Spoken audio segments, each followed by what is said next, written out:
भैया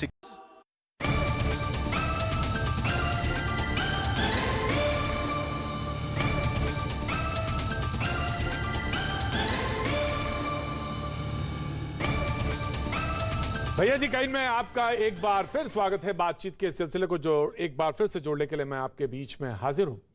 बातचीत का सिलसिला जोड़ूं उससे पहले एक बात बहुत जरूरी है कहना, बिल्कुल वाजिब है, वो ये कि इन तमाम सारी बातचीत के बीच में मीडिया का अहम रोल है और वो क्या होना चाहिए। क्या हम सब भूल गए या क्या हम भूलते जा रहे हैं या कुछ लोग भूल गए हैं, उनको याद दिलाने की जरूरत, ऑफकोर्स इस पर भी बात होनी चाहिए। और जब तमाम सारे लोग कहें कि मीडिया कहीं पोलराइजेशन करने में मदद तो नहीं कर रहा है या उससे कहीं पोलराइजेशन यानी जैसे कि ध्रुवीकरण तो नहीं हो रहा है, या कहें कि हिंदू मुसलमान तो नहीं हो रहा है, तो एक सवाल उठता है, वाजिब सवाल है, इसको भी एड्रेस किया जाना जरूरी है। और आज उम्मीद है कि इस पर भी बातचीत का जब सिलसिला जुड़ेगा तो इस पर भी कुछ कहा जाएगा और बोला जाना चाहिए, जरूरी है। आज के जो मेहमान हैं हम उनसे तारुफ करा दें, आपका परिचय करा दें उससे पहले कि हम मुद्दे की तरफ आएं और बातचीत का सिलसिला जोड़ें। और आज नसीरुद्दीन शाह साहब ने कुछ एक बात कही है। सोचने समझने वाले एक्टर हैं और न सिर्फ एक्टर हैं, बात अपनी बहुत मजबूती के साथ रखते हैं। उन्होंने एक अपनी बात कही है और उसको सुना जाना चाहिए और उसके रेफरेंस पे हम बात जरूर करेंगे। आज के जो मेहमान हमारे साथ जुड़ रहे हैं, सैयद यासिर जिलानी साहब हैं हमारे साथ, माजिद हैदरी साहब हैं, शहजाद पूनावाला हैं, रियाज शराफुद्दीन हैं हमारे साथ और मौलाना पीर अली कादरी, अध्यक्ष मरकजी अंजुमन कदारिया हैदराबाद से हमारे साथ जुड़ेंगे। लेकिन इन सब के पास चलूं या इनसे बातचीत का सिलसिला जोड़ूं उससे पहले नसीरुद्दीन शाह साहब ने क्या कहा उस तरफ जाना बेहद जरूरी है। जी, हालांकि अफगानिस्तान में तालिबान का दोबारा हुकूमत पा लेना दुनिया भर के लिए फिक्र का बायस है, इससे कम खतरनाक नहीं है हिंदुस्तानी मुसलमानों के कुछ तबकों का उन वहशियों की वापसी पर जश्न मनाना। आज हर हिंदुस्तानी मुसलमान को अपने आप से ये सवाल पूछना चाहिए कि उसे अपने मजहब में इस्लाह, रिफॉर्म और जिद्दत पसंदी, मॉडर्निटी चाहिए या पिछली सदियों के वहशीपन का इक़दार, वैल्यूज। मैं हिंदुस्तानी मुसलमान हूं और जैसा कि मिर्जा गालिब एक अरसा पहले फरमा गए हैं, मेरा रिश्ता अल्लाह मियां से बेहद बेतकल्लुफ है। मुझे सियासी मजहब की कोई जरूरत नहीं है। हिंदुस्तानी इस्लाम हमेशा दुनिया भर के इस्लाम से मुख्तलिफ रहा है और खुदा वो वक्त न लाए कि वो इतना बदल जाए कि हम उसे पहचान भी न सकें। बहस की तरफ रुख करें, बहस की तरफ आगे बढ़े उससे पहले एक बात सरकार की जानिब से कहना, यानी सरकार की तरफ से कहना बहुत जरूरी है। और तालिबान पर सरकार का यानी मिनिस्ट्री ऑफ एक्सटर्नल अफेयर्स, विदेश मंत्रालय का जवाब, तालिबान से आगे बातचीत हो पर हां या ना का सवाल नहीं है कि बात हो या ना हो। हमने बात की है तो सोच समझ कर की है। दोहा की बैठक को बस बैठक की तरह ही लीजिए। तालिबान से बातचीत का मसला बहुत शुरुआती है। तालिबान आतंकी संगठन है या नहीं, यह फोकस नहीं है। अफगानिस्तान की जमीन का इस्तेमाल आतंक के लिए ना हो और यह हमारी चिंता है और इसकी तरफ हमारी बात है। यह बात बहुत साफ तौर से वाजे की गई है। हमारे साथ जो मेहमान हमने आपका नाम बताया था, तो तारुफ कराया था, वो हमारे साथ मौजूद हैं। और मैं आज नसीरुद्दीन शाह साहब की जो बात है कि मैं हिंदुस्तानी मुसलमान हूं, मेरा रिश्ता अल्लाह मियां से बेतकल्लुफ है, मुझे सियासी मजहब की जरूरत नहीं है, हिंदुस्तानी इस्लाम हमेशा दुनिया भर के इस्लाम से अलग रहा है, खुदा वो वक्त ना लाए कि इस्लाम इतना बदल जाए कि हम उसे पहचान ना पाए। ये बात कही उन्होंने। और हिंदुस्तानी मुसलमान अपने धर्म में सुधार चाहते हैं या नहीं, हिंदुस्तानी मुसलमान क्या पुराने वहशीपन के साथ रहना चाहते हैं, ये तमाम सारे मुताल्लिक हैं उन्होंने जो अपनी बातचीत में कहे हैं। सबसे पहले मैं अपने जो डिबेट है उसको खोलते हैं और इलाज शराफुद्दीन साहब जो इस्लामिक रिसर्च फाउंडेशन से हमारे साथ लगातार शोज में आए हैं और आज जाहिर सी बात है मैं डिबेट का आगाज उन्हीं से करता हूं। आपकी राय और उसके बाद बहस शुरुआत करते हैं।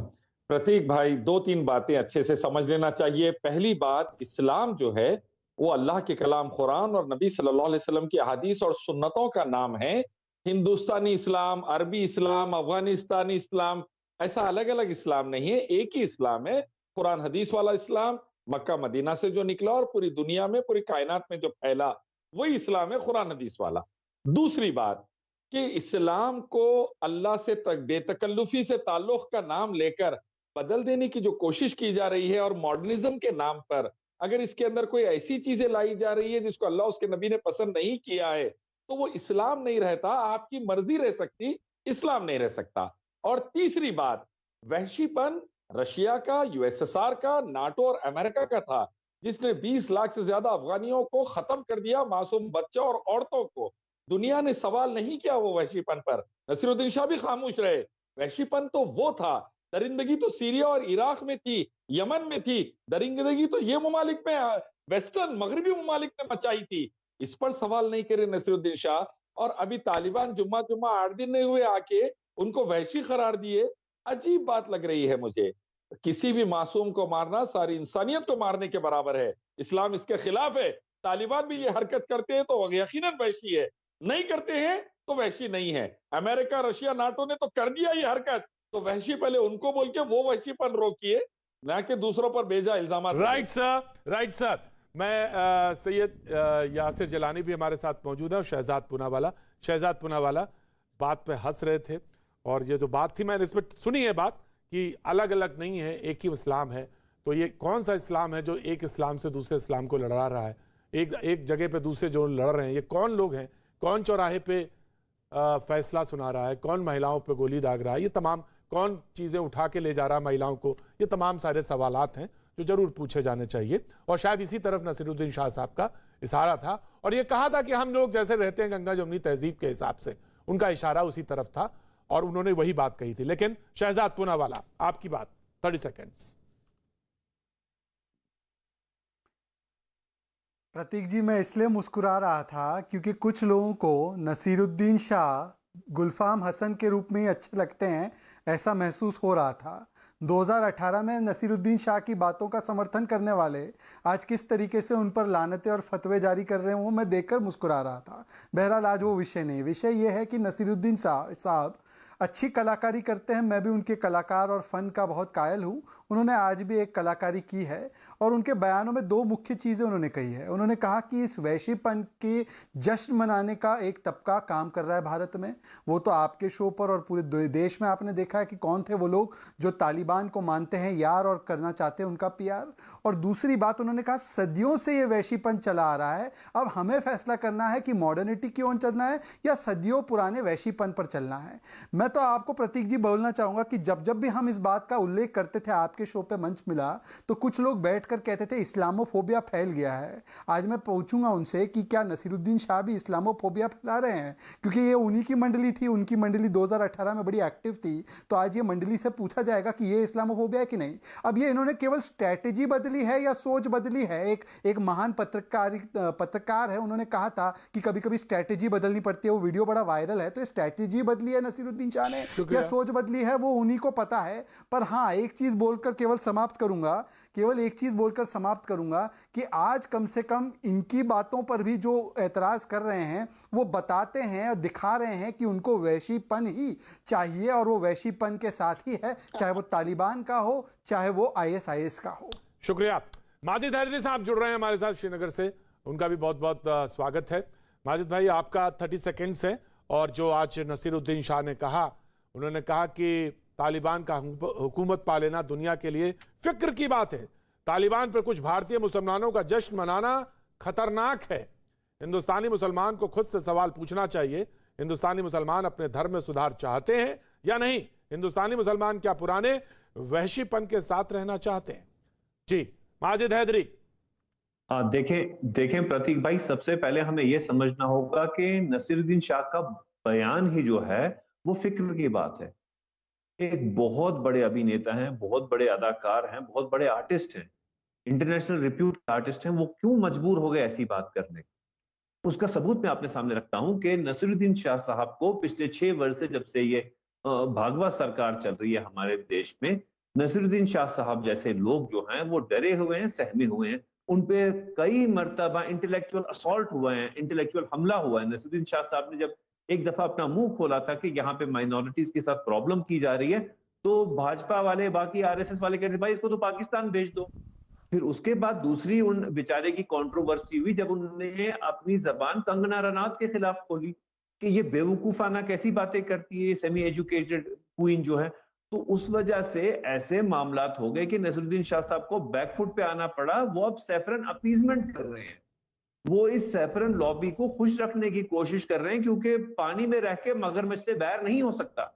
नसीरुद्दीन शाह साहब की मजबूरी है कि वो पानी में रह के मगरमच्छ से बैर नहीं कर सकते, शहजाद साहब से बैर नहीं कर सकते, वो संबित जी से बैर नहीं कर सकते, वो बाकी ऐसे लोगों से बैर नहीं कर सकते। तो ये सारी स्ट्रेटेजी है, मजबूरी है आज के देश के हमारे इतने बड़े बड़े मुसलमानों की। जैसे हमारी एक वक्त आमिर खान साहब की मजबूरी रही, उनने एक दफा मुंह खोला तो उन्हें ब्रांड एम्बेसडरशिप से हटा दिया टूरिज्म डिपार्टमेंट ने अतिथि देवो भवो के।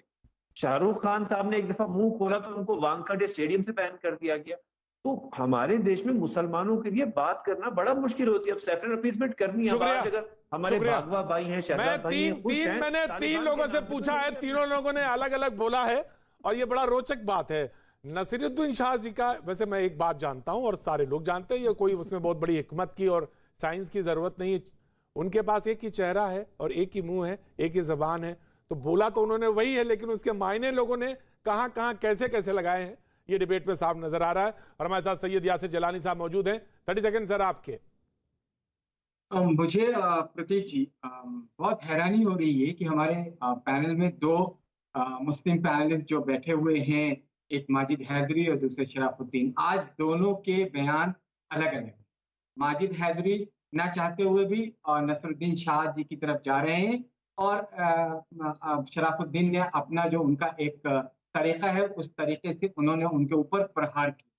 मुझे हैरानी ये होती है कि जिस भारतीय मुसलमान की बात हो रही है, वो भारतीय मुसलमान हजारों साल से भारत के कल्चर, भारत की संस्कृति, जो भारत को अपनाए हुए हैं, यहाँ पे जो मुसलमान हैं वो अपने आप को दुनिया में सर्वश्रेष्ठ मुसलमान मानते हैं अपने आप को और बने हुए। इसका एग्जाम्पल आपको लेना हो, भारत वो देश है जिसके अंदर वसुदेव कुटुंबकम का जो एक नजरिया है, वो पूरे दुनिया को जो मैसेज देता है, उसके उदाहरण है। जब यहाँ ट्रैवलर के रूप में 1000 साल पहले मुसलमान आए तो उनका दोनों बाहों में को खोल के यहाँ के सनातन धर्म के लोगों ने स्वागत किया। राजा चेरुमल को हम भूल नहीं सकते, जिन्होंने 1000 साल पहले जब ट्रैवलर आए तो उनके लिए मस्जिद बना के दी। ये भारतीय मुसलमान जो जिसकी बात अभी नसरुद्दीन शाह साहब कह रहे हैं, जिन पे मैं आ रहा हूँ, नसरुद्दीन शाह साहब मैं कभी कायल नहीं रहा, ना उनके कलाकारी का, ना उनकी अदाकारी का, ना उनके स्टाइल ऑफ जो पूरा का पूरा देखने का नजरिया है समाज के अंदर, क्योंकि वो अपने किसी बात पे कभी टिक के नहीं रहे। समाज को जब भी मैसेज दिया तो उसमें एक डिफरेंसेस पैदा किए। लेकिन आज जो बात उन्होंने कही है वो उन चिंटू जो हमारे नफरती चिंटू हैं समाज के, उनके लिए कही है, जो हर मुद्दे पे राजनीति करते हैं, हिंदू मुसलमान लाके खड़ा कर देते हैं। शुक्रिया, शुक्रिया। हर बिंदु पे आके एक 10 सेकेंड और प्रतीक जी, आप देखिए कि जब से ये मसला आया है तालिबान का या और भी जितने मुद्दे हैं, ये जो नफरती लोग हैं ये अपनी राजनीति करते हैं। लेकिन मैं उनकी एक बात से बिल्कुल कायल नहीं हूं, जो उन्होंने कहा है कि मैं सियासी मजहब को नहीं मानता हूं। मजहब और सियासत अलग होती है जी, इसी की लड़ाई है विचारधारा में। हम लोग जो लड़ाई लड़ रहे हैं, जो राष्ट्रवाद की बात करते हैं, जो मुसलमान और हिंदू की एकता की बात करते हैं, जो हमारी परंपरा और संस्कृति की बात करते हैं, वो मजहब को, धर्म को और अपने रिलीजन को अलग रख के बात करते हैं। Right sir, right sir. Now the debate is open, now the debate is open. जी बिल्कुल सर, डिबेट ओपन है। माजिद हैदरी साहब कुछ कहना चाह रहे हैं। Majid Haidari, right sir, Majid Haidari, right sir, Majid Haidari, Majid Haidari, Majid Haidari. देखें प्रतीक भाई, यासिर साहब ने बहुत अच्छी बात कही, कहा 1000 वर्ष की हमारी संस्कृति है, भाईचारे की संस्कृति है, 1000 वर्ष की है, 1000 ही नहीं 1000 वर्ष की है। लेकिन 1000 वर्ष पहले देश में आरएसएस नहीं था, वो 1000 साल की। जी बिल्कुल, मैं कह रहा हूँ 1000 साल, 1000 साल नहीं, करोड़ साल की हमारी संस्कृति है। लेकिन 1000 साल पहले आरएसएस नहीं था, 1000 साल पहले बजरंग दल नहीं था, 1000 साल पहले वीएचपी नहीं था।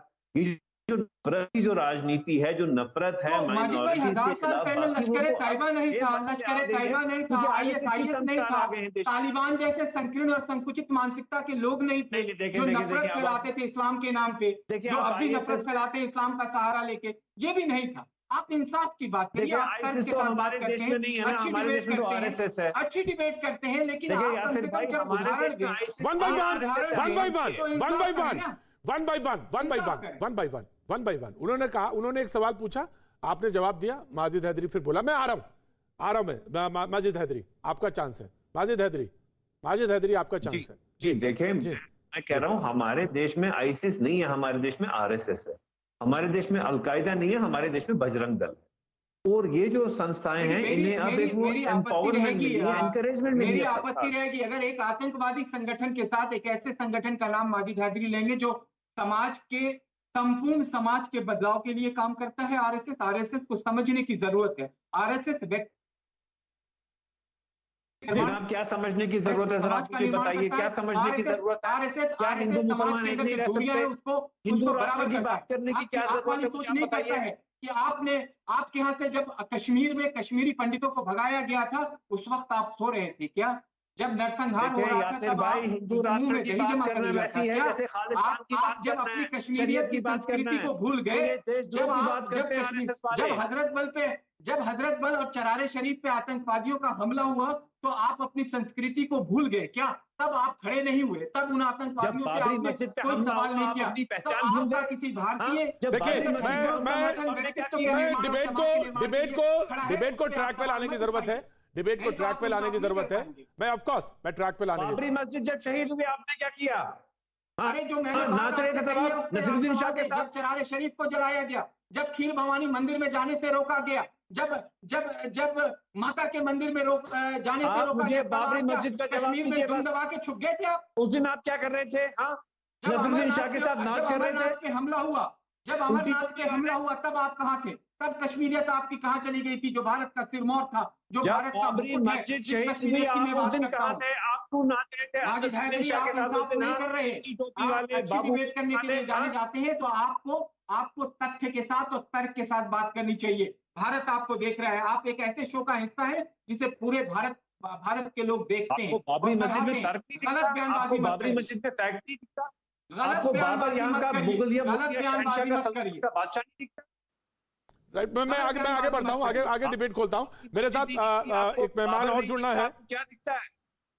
जी मैं आ रहा हूँ इलियास शराफुद्दीन साहब। जी ऑफ कोर्स मैं आप ही की तरफ आ रहा हूँ। मैं आ रहा हूँ जी। शराफुद्दीन साहब, वहशीपन के ऊपर बात की है। वहशीपन ये है कि किसी भी धर्म के मासूम को कोई भी अगर मार रहा है, अल्लाह अकबर बोल के, जय श्री राम बोल के, जय भवानी बोल के, तो ये वहशीपन है। कोई भी किसी मासूम बच्ची की इज्जत को लूट रहा है तो ये वहशीपन है, चाहे आश्रम में हो या कोई दूसरी जगह पे हो। वहशीपन ये है कि गुजरात के फसादात से लेके काबुल की बॉम्बिंग तक जब मासूम बच्चे मरते हैं तो ये वहशीपन है। वहशीपन नहीं होना चाहिए और इस्लाम इसको रोकने के लिए मेरठ, मलियाना, मुजफ्फरनगर, भागलपुर, इस तरीके के प्रतीक जी, 1000 ऐसे जगहों पे यहाँ पे नरसंहार किया गया मुसलमानों के साथ। आपने कभी One by सवाल one. इसलिए नहीं उठाया कि उस वक्त की सरकार कुछ और थी। One by one, आप one by one, selective one by होके one. बातें मत किया करिए। One by one. सेलेक्टिव होके बातें मत किया करिए। मलियाना आप भूल गए जब वीर बहादुर की सरकार ने मुसलमानों को खड़े होकर गोली मार दिया, तब आप उस पर कोई सवाल नहीं उठाते, क्योंकि आपकी जो तुष्टीकरण की राजनीति करने की प्रकाश था वाली पार्टी कांग्रेस की सरकार। जी आप उस पर कोई सवाल नहीं उठाते। यासिर सेलेक्टिव होके जी शराफुद्दीन साहब, रोका था उन्होंने। शराफुद्दीन साहब आपकी ऑडियो ब्रेक हो रही है। शराफुद्दीन साहब आपकी ऑडियो ब्रेक हो रही है, उसको ठीक करिए, करेक्ट करिए। जी जनाब शहजाद पूनावाला जी, शहजाद पूनावाला।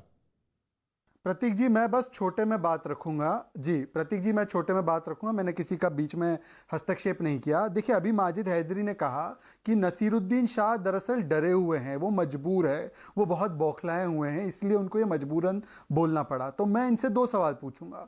एक तो अगर इतना डर का माहौल है, यू गेट माई पॉइंट प्रतीक जी, डर का माहौल, अगर इतना डर का माहौल है तो फिर ये क्यों बाहर के मुसलमानों को यहाँ पर बुलाते हैं और कहते सीएमए मुसलमानों का भी प्रावधान कर दो। और दूसरी बात, अगर ये डर का माहौल है तो मुझे माजिद बता दे, आंखों देखी कितने मुसलमान यहां से प्लेन के पहिए पर लटक लटक कर दूसरे देश जा रहे थे। माजिद हैदरी तो वो व्यक्ति है जो वकालत करते कि 57 मुसलमान देशों में नहीं, भारत में मुसलमानों को लाओ। तो अगर इतने ही परेशान है ये आरएसएस भाजपा वालों से, भगवा रंग से, ये इलियास शराफुद्दीन डरा हुआ मुसलमान दिख रहा है आपको, ये इलियास शराफुद्दीन डरा हुआ लग रहा है आपको, ये कौन से एंगल से डरा हुआ लग रहा है? जरा इसको देखो, गहराई से देखो। अगर मोहम्मद इखलास को भी जहाज का पहिया मिला होता ना, वो लटक के उड़ गया होता। अगर पीलू खान को भी जहाज का पहिया मिला होता, वो भी लटक के उड़ गया होता। तबरेज अंसारी को भी जहाज का पहिया मिला होता, वो भी लटक के उड़ गया होता। नसीरुद्दीन शाह लटक के नहीं जा रहे, नसीरुद्दीन शाह बात कर रहे हैं। नसीरुद्दीन शाह तो डरे हुए हैं ना, वो लटक के क्यों नहीं जा रहे? आज अभी नसीरुद्दीन शाह तो प्लेन में सीट लेकर जा सकते हैं। नसीरुद्दीन शाह तो प्लेन में सीट लेकर जा सकते हैं, वो क्यों बोल रहे हैं? उनको भी लटकने की नौबत पहुंची। देखो, शुतुरमुर्ग मत बनो कंगना रनौत के नाम पे। तुम शुतुरमुर्ग मत बनो। क्या शुतुरमुर्ग हो? आपको हकीकत, आपको आईना दिखा रहे हैं कि देश के हालात क्या कर दिए आप लोगों ने। आप ऑस्ट्रिच बन चुके हैं। मुझे पता है आपको गम है, तालिबान की बात करते हैं। मुझे पता है आपको गम है गिलानी जी के जाने का। देश तो भेज दिया, गिलानी के जाने का दर्द है, गम है, पर इस तरीके के आर्गुमेंट मत दो। देश में रहा क्या है?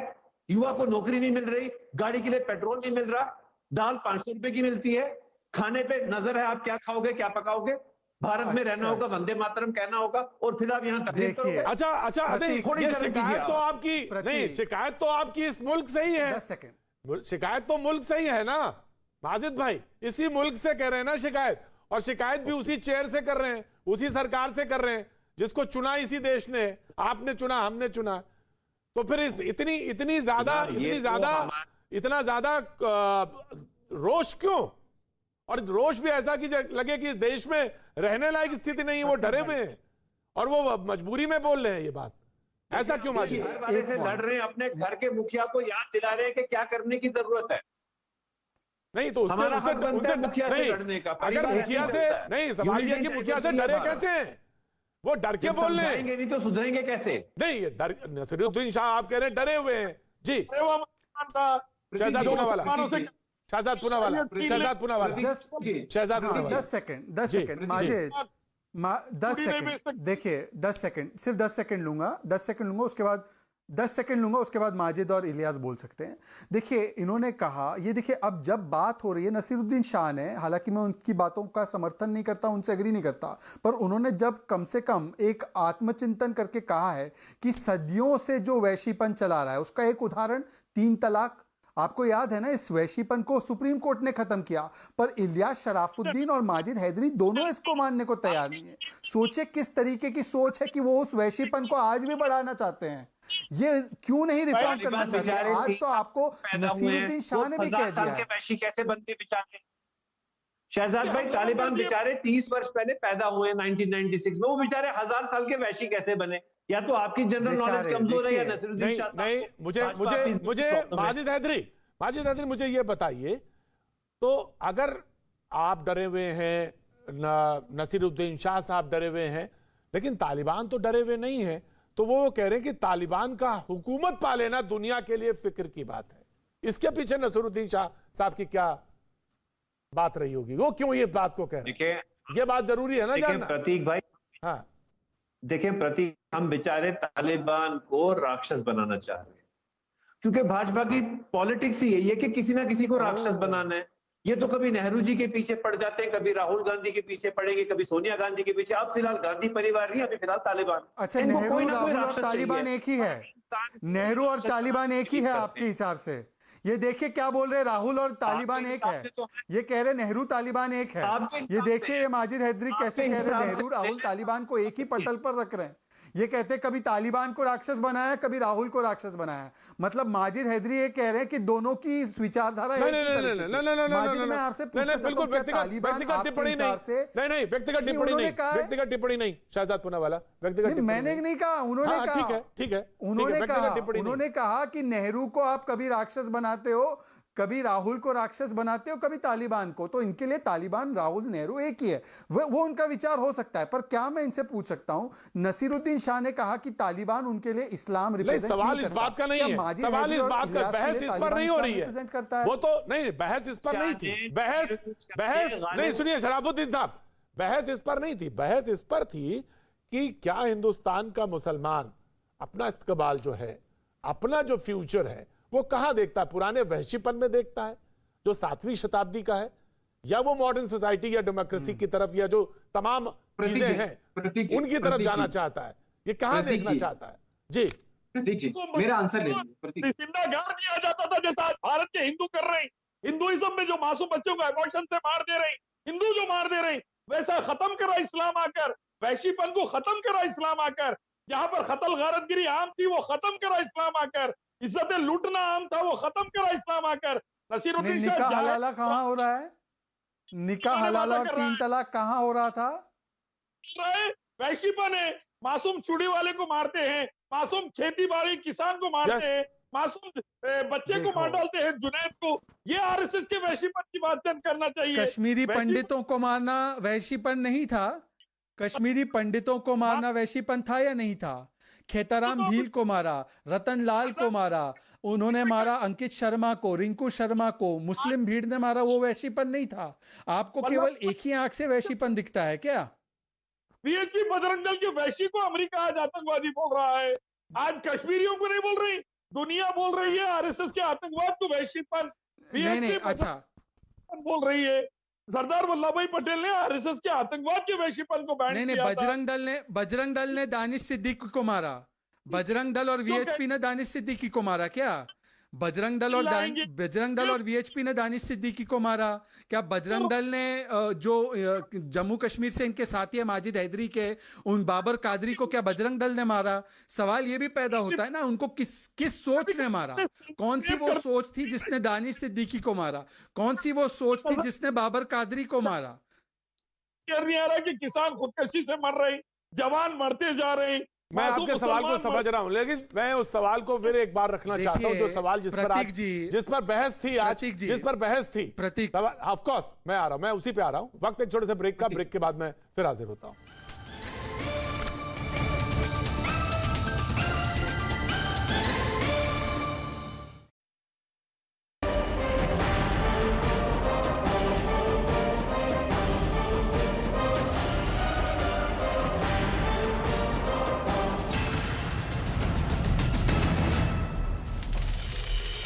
मुंबई में एक बार फिर कोरोना का खतरा बढ़ने के बाद वहां के नगर निगम बीएमसी ने अपनी तैयारी तेज कर दी। जिन इमारतों में 5 या 5 से ज्यादा कोरोना मरीज मिल रहे हैं, उन इमारतों को बीएमसी सील कर रही है। ऐसी अब तक 29 इमारतों को सील किया जा चुका है। मुंबई में जितनी भी ऐसी इमारतें हैं जिसमें 5 से ज्यादा केसेस पाए गए हैं, उन्हें इसी तरीके से जो बैनर लगा के है वो सील कर दिया गया है। बताया गया कि कोरोना का खतरा बढ़ने के पीछे बड़ी वजह सार्वजनिक जगहों और बाजारों में जुटने वाली भीड़ है, जिस पर मुंबई की मेयर ने चिंता जताई और सख्त कार्रवाई की बात कही। वो पूरी बिल्डिंग सील होगी, अंदर से कोई बाहर नहीं आएगा, बाहर से कोई अंदर नहीं जाएगा।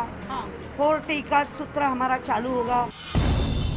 हरियाणा में करनाल के एसडीएम आयुष सिन्हा का तबादला कर दिया गया। कुछ दिनों पहले करनाल में हुए लाठीचार्ज के बाद आयुष सिन्हा का एक वीडियो वायरल हुआ था।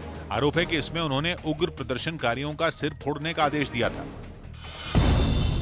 दिल्ली के पास उत्तर प्रदेश के गाजियाबाद में खाने पीने के सामान की एक दुकान पर खरीदारी करने पहुंचे 5 लोगों की करंट लगने से मौत हो गई। जान गंवाने वालों में 3 बच्चे, 1 महिला और 1 पुरुष शामिल हैं। टीन पर एक होल्डर का तार लटका हुआ था, जिसकी वजह से उसमें करंट आया पूरी टीन में और अलग अलग परिवार के 4 लोगों की दर्दनाक मौत भी हो गई। हादसे के बाद इलाके के लोगों ने वहां हंगामा खड़ा कर दिया और बिजली विभाग पर लापरवाही का आरोप लगाया। नंगे तार थे जो बिजली डिपार्टमेंट द्वारा गली के अंदर सप्लाई दी गई थी, उसका करंट उतरा। इस हादसे की जानकारी मिलने पर एडीएम वहां पहुंचे, लेकिन उन्हें भी गुस्साए लोगों ने घेर लिया। इस बीच उन्होंने भरोसा दिया कि पीड़ितों के परिवारों की आर्थिक मदद की जाएगी। जांच कराई जा रही है, जितना संभव है इनकी मदद करने के लिए हम लोग रेडी हैं।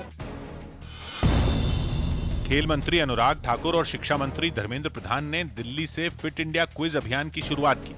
इसके जरिए छात्र एक प्रतियोगिता में हिस्सा लेंगे, जिसमें उन्हें खेल से जुड़े सवालों के जवाब देने होंगे और खेल से जुड़े कुछ कर्तव्य भी करने को कहा जाएगा।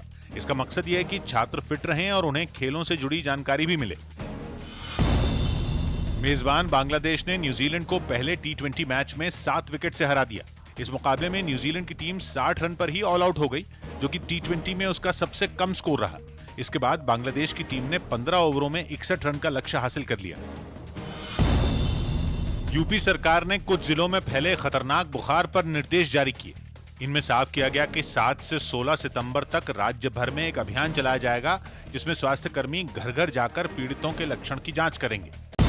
पंजाब कांग्रेस के प्रभारी हरीश रावत के पंज प्यारे वाले बयान पर विवाद हो गया। एक दिन पहले उन्होंने नवजोत सिंह सिद्धू से मुलाकात के बाद मीडिया से बात करते हुए ये बयान दिया था। दायित्व था कि मैं ऑनरेबल पीसीसी प्रेसिडेंट से और उनकी टीम और हमारे पंज प्यारे हैं जो 5 लोग, तो उनसे वो राय परामर्श करूं। जिसके बाद अकाली दल और बीजेपी ने इस पर आपत्ति जताई।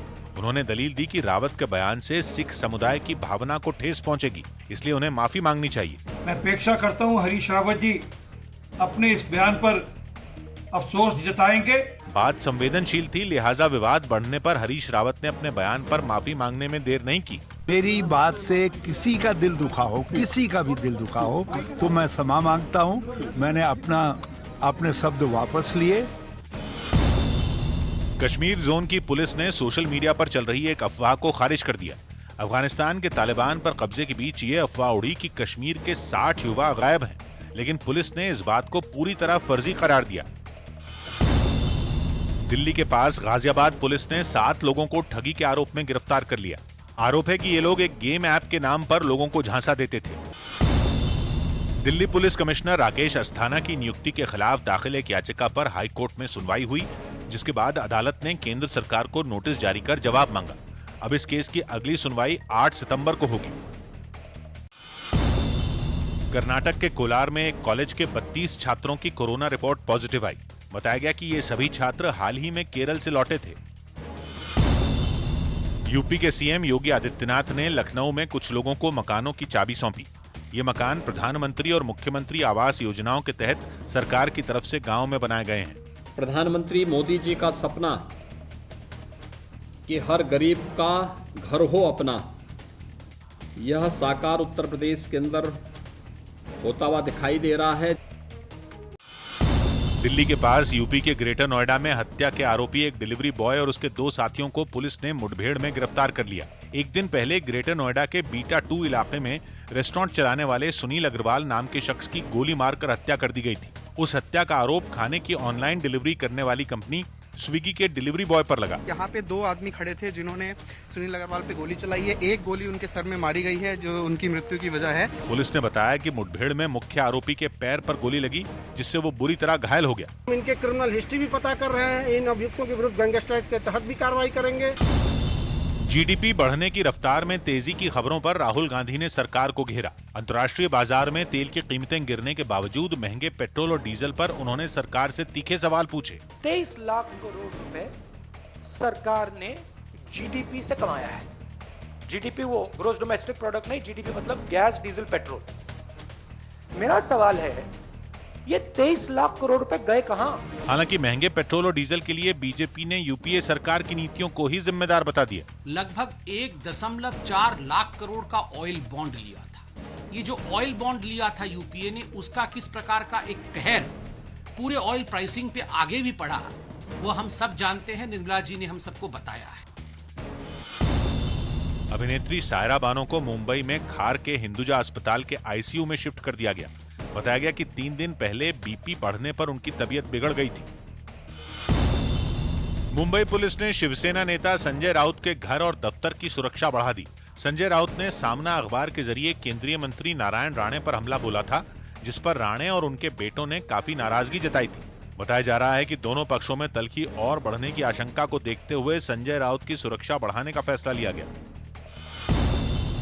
यूपी में चुनाव लड़ने जा रही आम आदमी पार्टी ने दिल्ली के पास यूपी के नोएडा में तिरंगा संकल्प यात्रा निकाली। इसमें दिल्ली के डिप्टी सीएम मनीष सिसोदिया और संजय सिंह भी शामिल रहे। पार्टी ने बताया कि वो राज्य की सभी 403 विधानसभा सीटों पर इस तरह की यात्रा निकालेगी। आम आदमी पार्टी उत्तर प्रदेश में अपने पैर जमाने की भरपूर कोशिश कर रही है और इसी कड़ी में आम आदमी पार्टी दिल्ली से सटे नोएडा में तिरंगा संकल्प यात्रा निकाल रही है। ओडिशा के भुवनेश्वर में लिंगराज मंदिर को 5 महीने बाद श्रद्धालुओं के लिए फिर खोल दिया गया। हालांकि अभी कोरोना वैक्सीन की दोनों डोज लगा चुके लोगों को ही मंदिर में एंट्री दी गई। डबल डोज का रिपोर्ट दिखाएंगे, वो एंट्री होता है। अगर नहीं हो तो एंटीजन टेस्ट वो जरूरी है। टीएमसी नेता अभिषेक बनर्जी की पत्नी रुजिरा बनर्जी दिल्ली में ईडी के सामने पेश नहीं हुई।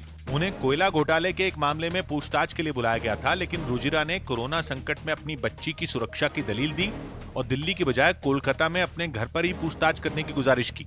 उनके धर्मपत्नी रुजिरा जी को भी बुलाया गया है, वो जाके सामना करे और उसका सवाल का जवाब दे। पुणे में अभिनेत्री पायल रोहतगी के खिलाफ एफआईआर दर्ज करवाई गई। इल्जाम है कि उन्होंने सोशल मीडिया पर एक वीडियो शेयर कर महात्मा गांधी, जवाहरलाल नेहरू, इंदिरा गांधी और राजीव गांधी के खिलाफ विवादास्पद बयान दिया था। प्रधानमंत्री मोदी इस्कॉन के संस्थापक स्वामी प्रभुपाद की 125वीं जयंती पर हुए समारोह में ऑनलाइन शामिल हुए। इस दौरान पीएम ने आध्यात्म के क्षेत्र बढ़ाते।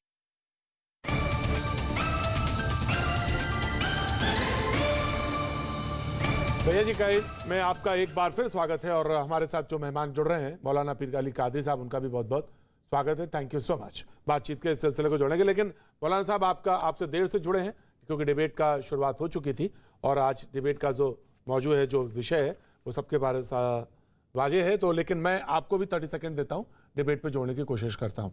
मौलाना पीर अली कादरी साहब,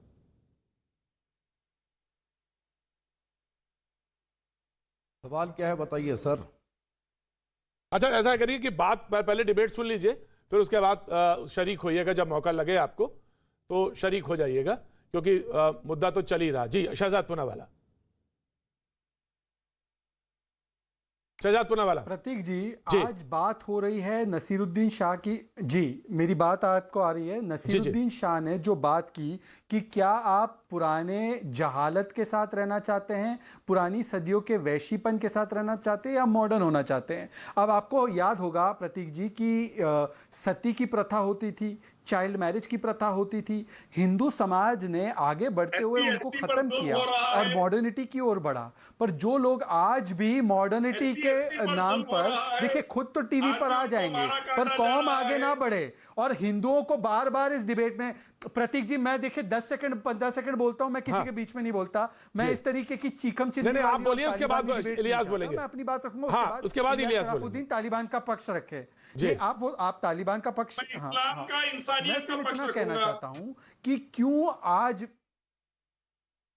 आप तालिबान का पक्ष रख रहे हैं और इंसानियत और तालिबान में कोई मेल नहीं है, तो आप तालिबान का पक्ष रख सकते हैं।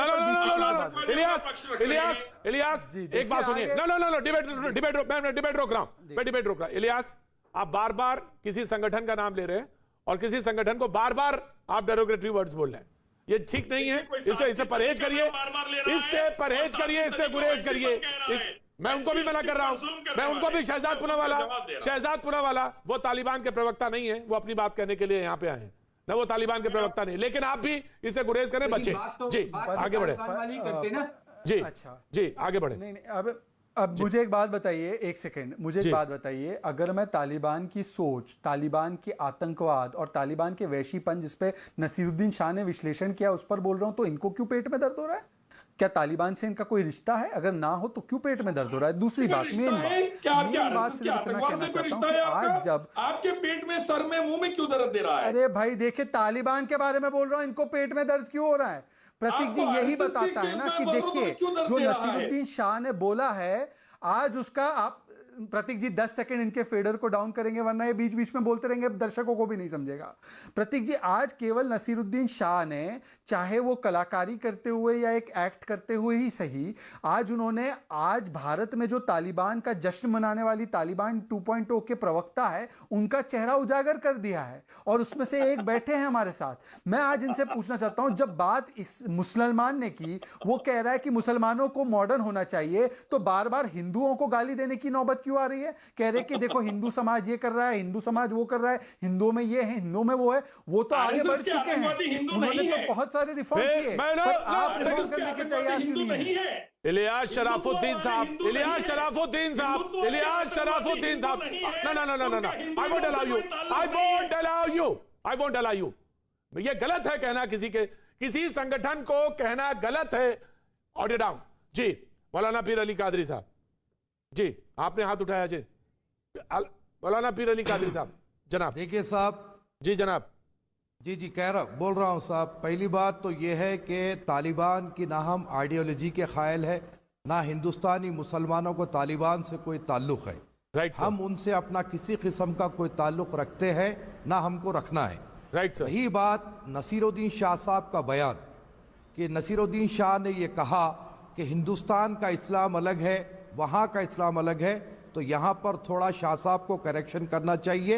सारी दुनिया में एक ही इस्लाम है, चाहे किसी कस्बे में हो, खेड़े में हो, देश में हो, सिटी में हो, कहीं पर भी हो, इस्लाम एक ही होता है। और दूसरी बात जो मॉडर्निज्म की बात कर रहे हैं, हाँ सुनिए सुनिए सुनिए, और जहां तक के तालिबान का जो पास्ट गुजरा है ना, अफगानिस्तान में हो रहा है, तालिबान वो के क्या है? पास्ट की हम तायद नहीं करते। कहां पर क्या आप बोले? आप बोलिए। में तो बहुत अच्छा कर रहा है। उन्होंने कहा जो अफगानिस्तान में हो रहा है वो क्या है, जो अफगानिस्तान में हो रहा है वो बहुत क्या अच्छा है? कर रहा है। प्रतीक जी, मौलाना साहब से मेरा बहुत अच्छा हो रहा है। शिक्षा बंद हो रहा है, लड़कियों को अफवाह कर लो। सुनिए सुनिए, देखिए मैं बीच में नहीं बोला, मेरे बीच में कोई नहीं बोलेगा। वही जनाब बोले, मौलाना पीर नहीं बोल रहे, बिठाइए आप। मौलाना पीर नहीं बोल रहे, मौलाना पीर नहीं बोल रहे, वही बोले। बिठाइए। ये नागपुर की स्क्रिप्ट पढ़ना बंद करो बोलिए उनको। वो नागपुर की स्क्रिप्ट पढ़ने आते हैं डिबेट पे सिर्फ। तो मैं ये कह रहा हूं आपको कि जो तालिबान का माजी था, पास था, हम उसकी तायद कभी नहीं करे, कभी नहीं। अरे बग बग बंद करो बीजेपी के, आरएसएस के एजेंट, पहले मुझे बोलने दो। नहीं गाली नहीं, बहुत सभ्यता के साथ, बहुत सभ्यता के साथ, ना बहुत सभ्यता के साथ ना।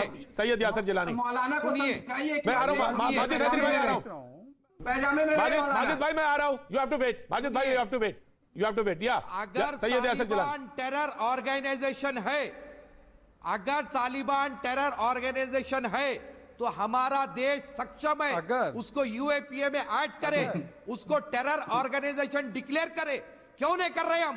फौरी तौर पर करें। सैयद यासिर जिलानी टेरर ऑर्गेनाइजेशन है तो देखिए, सैयद यासिर जिलानी, सैयद यासिर, मैं आ रहा हूँ, सैयद यासिर जिलानी। जी ये जो जज्बाती भाषण दे रहे हैं मौलाना, इनसे सवाल है मेरा। 2 दिन पहले मौलाना अरशद मदनी ने इनके घर की लड़कियों को कहा है कि वो अगर एजुकेशन सबके साथ लेंगी तो उनसे बड़ा गुनहगार कोई नहीं है। उस पर कुछ रोशनी डालेंगे क्या? वो कौन सा इस्लाम है? बराबर डालेंगे, बिल्कुल डालेंगे। कौन सा मौलाना इस्लाम है? अरशद मदनी ने जो बयान दिया है वो कोई विवादित बयान नहीं है। लड़कियों की सुरक्षा के लिए बात की। देखिए हायर एजुकेशन हर लड़की जो को मक्कारी है ना, इसकी वजह से मुसलमान आज हाशिए पे है। ये मक्कारी है आपकी। ये आपके सिलसिले के जो मुसलमान आपको देख रहे हैं, आपसे सवाल करेंगे, ये मक्कारी है, ये मक्कारी है, ये मक्कारी है। आपके सिलसिले के जो मुसलमान हिंदुस्तान में देख रहे हैं, मैं उनसे अपील कर रहा हूँ, मैं उनसे अपील कर रहा हूँ कि इनकी औकात देखिए। ये मौलाना जो है, ये मौलाना आपके घर की बहनों को गुलाम बना के रखना चाहते हैं, आपके घर की औरतों को नौकरानी बना के रखना चाहते हैं, और ये समर्थन कर रहा है मौलाना बैठ के टीवी चैनल पे, उस मौलाना की जिस मौलाना ने आपके घर की बहनों को नौकरानी बनाने की बात कही है। बेवकूफ तो मौलाना आज आप हो गए, पूरा हिंदुस्तान देख रहा है कि कौन बेवकूफी कर रहा है। मैं सिलसिले के लोगों से कह रहा हूँ, जो चिश्तिया सिलसिले के लोग हैं, जो सूफीज़्म के हैं, उनको मैं कहना चाहता हूँ कि आप देखिए इस मौलाना को, चेहरे को पहचानिए कि किस तरह की बात करते हैं ये टीवी पे आके। ये वही लोग हैं जो फैलाते हैं। यासिर आराम से मौलाना ये क्या बात कर रहे हैं? मैंने इनसे सवाल पूछा पर मैं बात सुनिए, आपको जो मैंने इनके हक की बात करी है, वो हक की भी बात नहीं कर सकते, तो ये अपने आप से इंसाफ नहीं कर सकते। ये तालिबान के बहस करने बैठे, तालिबान की बातें जब भारत में होती है तो ये उनके समर्थन में खड़े हो जाते हैं। ठीक, 1 by 1 मौलाना ये बात दरअसल ये है। सुनिए, मैं ये कह रहा हूं कि जी मौलाना अरशद मदनी ने कोई गलत बात नहीं कही। उन्होंने लड़कियों की आप अगर ये बात को गलत कह रहे हैं, और जो हमारे देश में हालात पेश आ रहे हैं उस पर उन्होंने कहा, और यकीनन हमारे अपने मुल्क में वुमेन्स कॉलेज बनना चाहिए, वुमेन स्कूल बनना चाहिए। मौलाना की ऑडियो डाउन, मौलाना यासिर दोनों की ऑडियो डाउन, मौलाना यासिर दोनों की ऑडियो डाउन। यासिर, आपने एक सवाल पूछा, जब आप ये कहते हैं तो हजरत खदीजा, हजरत आयशा और इनके कंट्रीब्यूशन को आप कैसे नकार देंगे? ये सवाल उन्होंने पूछा है, मौलाना जवाब दीजिए। पीर अली कादरी सर, किसने नकारा? हजरत खतीजा रजी अल्लाह ताला अन्हा, हजरत बीबी आयशा सिद्दीक़ा रजी अल्लाह ताला अन्हा का कंट्रीब्यूशन है, इस्लाम पर इनका एहसान है, हम ये मानते हैं। इसको किसने कहा कि इनका कंट्रीब्यूशन नहीं है?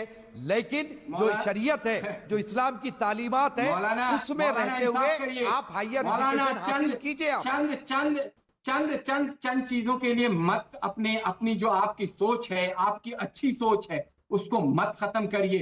ये लोग देखिए मौलाना अरशद मदनी और औरतों को टारगेट कर रहे हैं, बहनों को टारगेट कर रहे हैं। पूरे भारत की बहनें उनको गुलाब का फूल भेज रही है क्योंकि वो ज़हनी तौर पे बीमार हो चुके हैं और आप उनका समर्थन कर रहे हैं। तो मैं न्यूज़ 18 इंडिया के तमाम व्यूअर्स से, मुस्लिम बहनों से अपील करूंगा कि इन मौलाना साहब को भी गुलाब भेजिए, ये ज़हनी तौर पे बीमार हो चुके हैं। अगर औरतों के हक की बात नहीं करिएगा तो इस्लाम के साथ आपके जैसा बेहुदा हरकत करने के लिए मैं अपनी बहनों को नहीं उकसा सकता।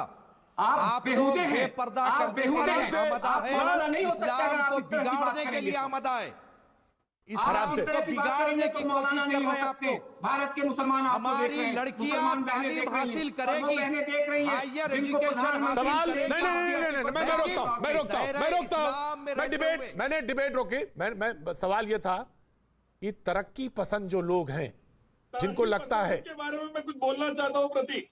बिल्कुल इलियास भाई, आप ही के लिए आप ही का स्टेज है, आप ही का स्टेज है, आप ही को बोलने का हक है। लेकिन सवाल सुन लीजिए। की सबसे पहले परमिशन अल्लाह उसके रसूल ने दी है, जॉब की परमिशन अल्लाह उसके रसूल ने दी है, और प्रॉपर्टी और इकोनॉमी की फ्रीडम की परमिशन उसके रसूल ने दी है। Yasir you have to wait, Yasir you have to wait, security के साथ और ये यासिर ऑडियो डाउन, यासिर का यासिर ऑडियो डाउन, 1 by 1 पहले सवाल आने दीजिए।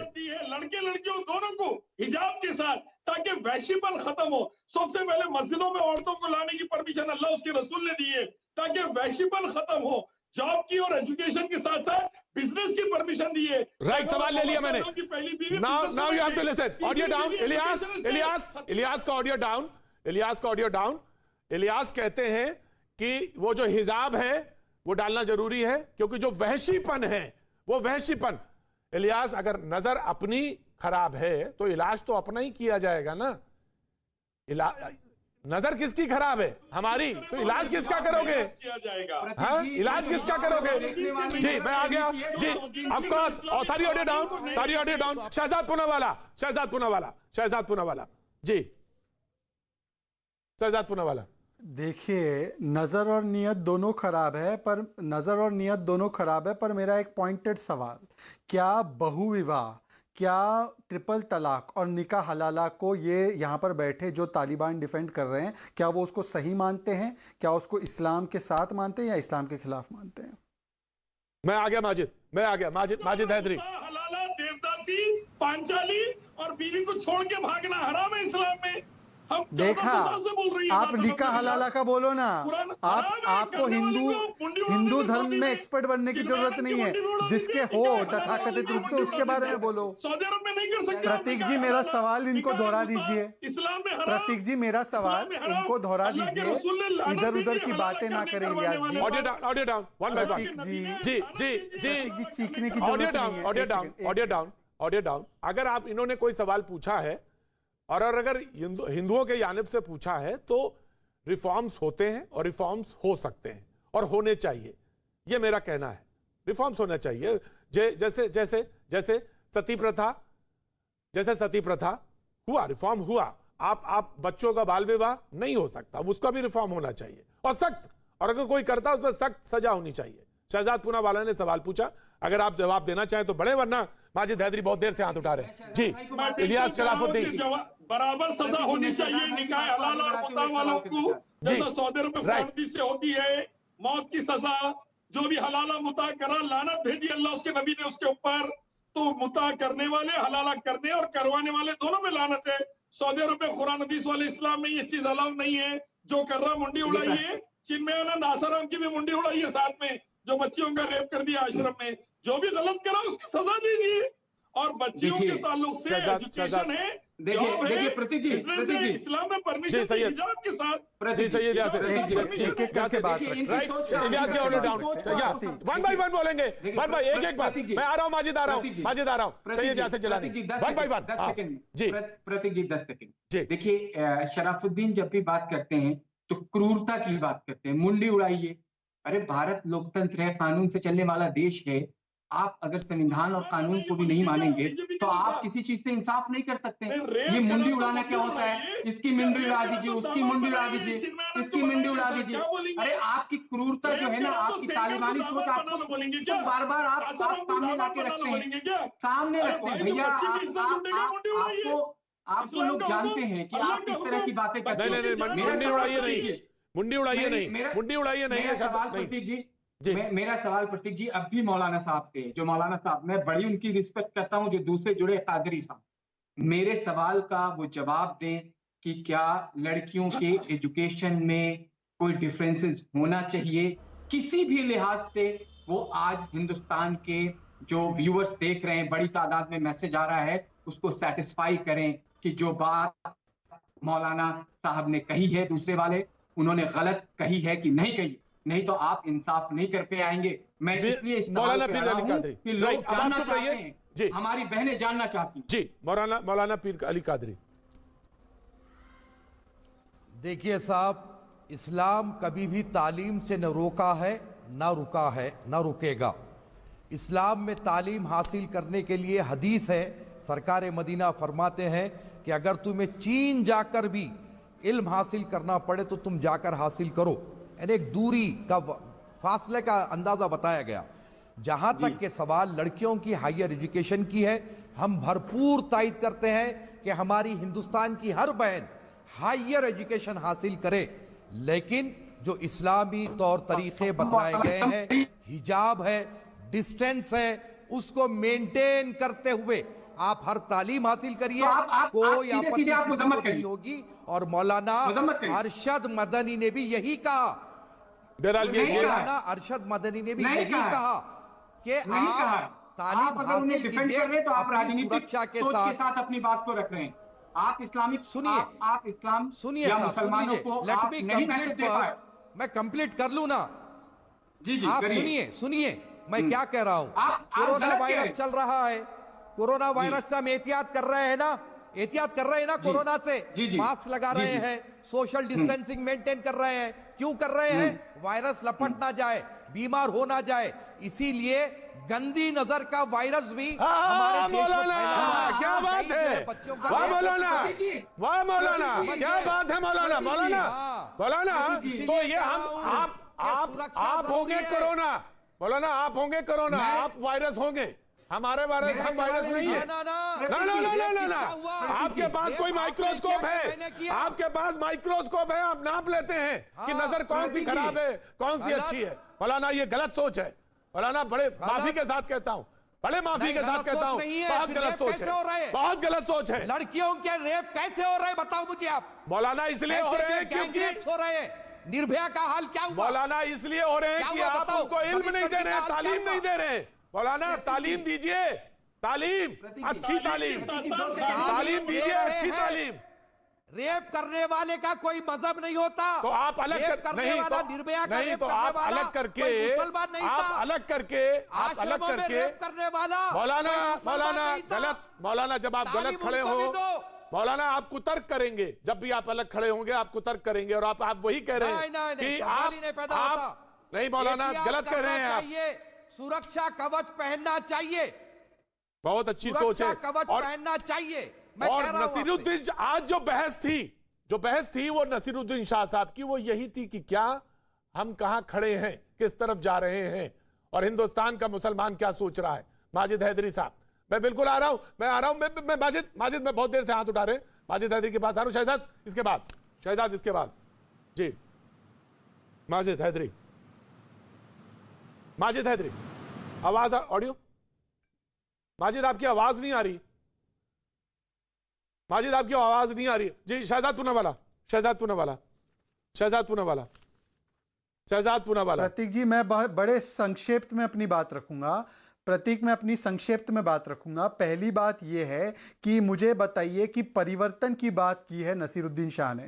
हर धर्म हर मजहब में परिवर्तन होता है, कुरीति से अच्छी नीतियों की ओर हम चलते हैं। पर जब शाहबानू का केस आया तब इन कट्टरपंथी तालिबानी सोच वालों ने क्या किया और उनको किसका समर्थन था और कैसे वो कानून को पीछे कर दिया गया। शायरा बानू में भी वही हाल है। मैंने उनको पूछा कि 3 तलाक के कानून का समर्थन करते कि नहीं करते, उसका जवाब नहीं आया। दूसरी बात, ये महिलाओं की और बुरी नजर की बात करें, 1 साल की बच्ची के साथ बलात्कार होता है, 6 महीने की बच्ची के साथ बलात्कार होता है, तो वो किसकी वैश्यपन की वजह से होता है?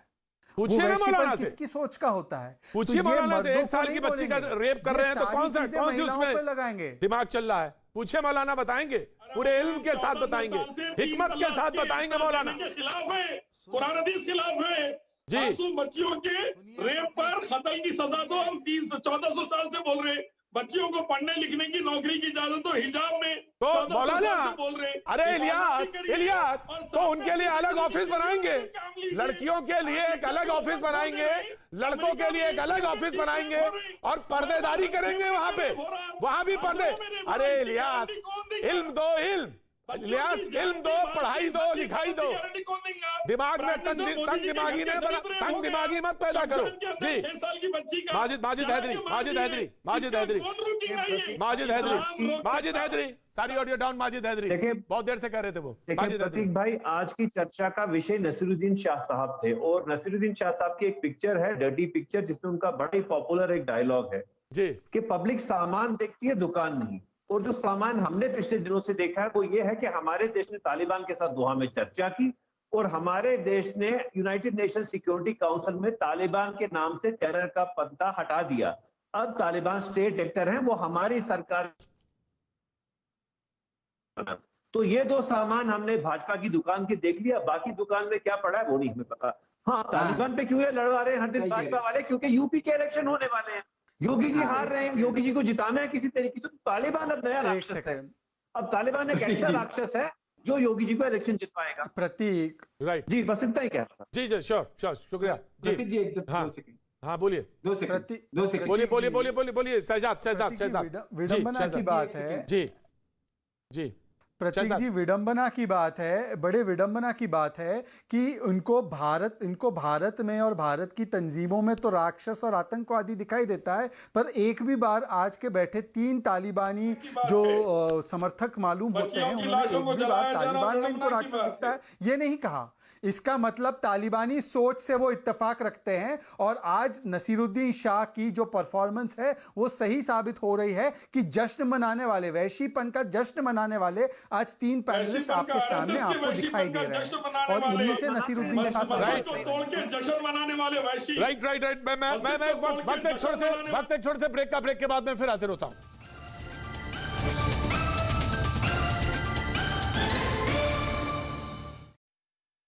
देते थे।